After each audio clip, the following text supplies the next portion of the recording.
Yeah, so it is becoming a bigger issue because we're dealing with more and more of it every day. So if you look back 20, 25 years ago when the sort of popularized internet started, we had victim series become available at that point in time.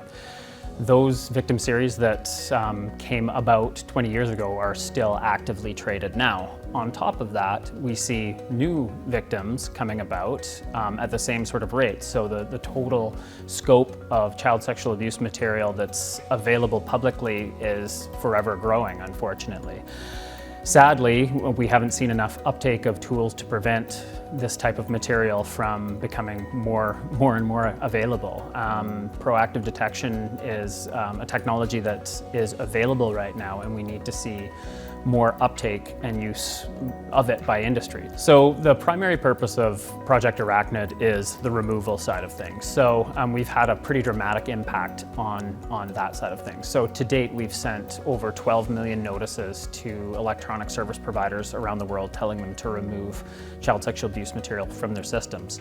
Very specifically, there was one entity that we were dealing with that hosted millions and millions of images, and specifically related to the funding that we received from End Violence, we targeted this one particular bad actor, I would say, that resulted in material that had been left up for a very long time was actually removed in one fell swoop, and a lot of that can be attributed to the funding that End Violence provided to Project Arachnid to get this solution in place. So what I'd say is we've seen many sort of big successes like this, some little successes along the way, but we need to keep the pedal to the metal. We have to keep investing in these resources to sort of hit the top of the bell curve in terms of what we're detecting and what we're removing, because as it stands right now, we're catching up certainly, but we still have work to do. So the most surprising element we've seen so far, I'd say some of industry's reaction to what we're trying to do has left me quite incredulous, I would say. So while the majority of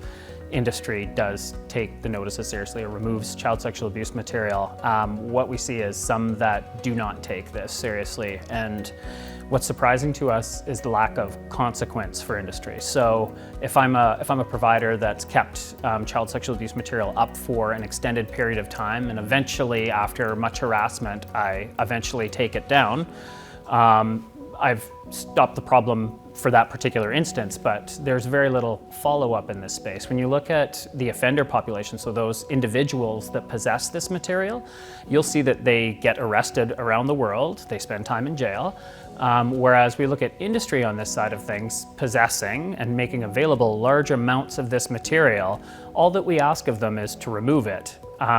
There's no follow-up, there's no financial penalty, there's no criminal action against companies. You'd be really hard-pressed to find a company in the world that's been charged for this type of crime. And I find that quite surprising. I don't know that it's just more difficult to go after a company versus an individual, but it has been quite shocking to us to see some of these egregious examples and quite frankly, the lack of consequence for industry in this space.